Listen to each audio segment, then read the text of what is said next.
Assalamualaikum warahmatullahi wabarakatuh. Alhamdulillahirabbil alamin, wassalatu wassalamu ala asyrofil anbiya'i wal mursalin sayyidina Muhammad wa ala alihi wa sahbihi ajma'in, amma ba'du. Saudara-saudaraku, sahabat channel 1001 Info yang dirahmati Allah, bersyukur kepada Allah kita bisa dipertemukan kembali. Tentunya dengan harapan semoga Anda semua dalam keadaan sehat walafiat, diberikan rezeki yang lancar, halal, dan dimudahkan segala urusannya. Amin amin ya rabbal alamin. Memilukan, inilah jeritan mayat ketika sedang dimandikan. Selama ini kita mungkin berpendapat orang yang meninggal itu tidak akan merasakan sakit ketika jasadnya dimandikan. Padahal saat dimandikan tersebut, si mayit tersebut menjerit. Sebelum video ini dilanjutkan, dengan kerendahan hati saya meminta keikhlasannya untuk turut mendukung channel kecil ini agar besar manfaatnya untuk kita dengan cara menekan tombol like dan subscribe. Bagi yang sudah like dan subscribe, saya doakan semoga rezekinya semakin lancar dan barokah. Amin. Saudaraku, diceritakan oleh Aisyah radhiyallahu anha, ketika itu ia tengah menunggu suaminya Rasulullah Shallallahu alaihi wasallam kembali ke rumah. Ia mengucapkan salam dan kemudian berdiri untuk menyambut sang nabi kecintaan Allah tersebut.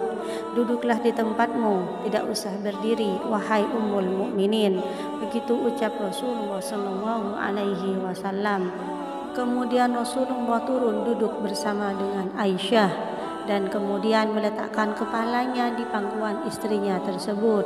Aisyah lantas mencari uban pada jenggot Rasulullah dan menemukan 19 helai rambut yang sudah memutih. Aisyah kemudian berpikir dalam hatinya, sesungguhnya baginda akan meninggalkan dunia ini sebelum aku, sehingga tetaplah satu umat yang ditinggal oleh nabinya. Maka ia pun menangis sehingga mengalir air matanya jatuh menetes pada wajah baginda Rasulullah.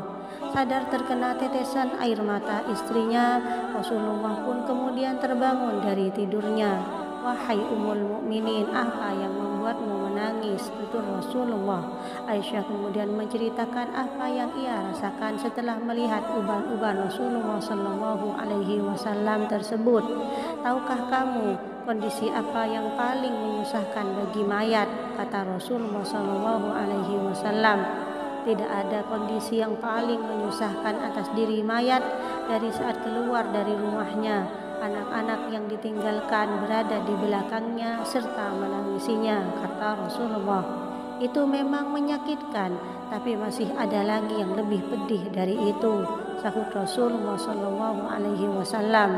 Tidak ada kondisi yang lebih berat atas diri mayit dari saat dia dimasukkan ke dalam liang lahat dan dikubur di bawah tanah. Para kerabat, anak, dan istrinya meninggalkannya pulang.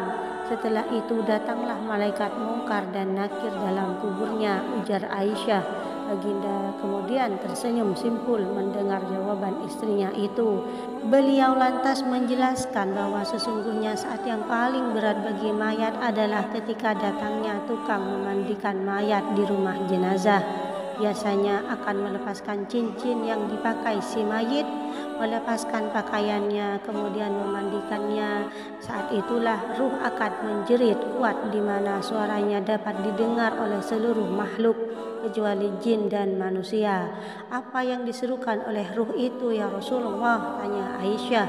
Hai tukang memandikan, demi Allah aku memohon kepadamu agar engkau mencopot pakaianku dengan pelan-pelan, karena sesungguhnya saat itu aku sedang istirahat dari sakitnya pencabutan nyawa dari malaikat maut. Begitu ungkapan Rasulullah Shallallahu alaihi wasallam. Kemudian semakin penasaran, lalu apa yang diserukan lagi oleh ruh? Tanya Aisyah. Hai tukang memandikan mayat, demi Allah jangan engkau tuangkan air panas, jangan engkau gunakan air panas ataupun air dingin.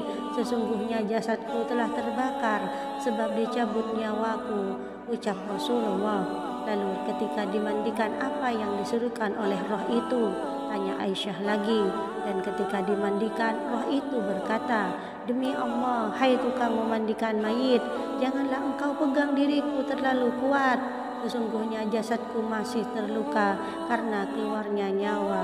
Tutur Rasulullah Shallallahu Alaihi Wasallam.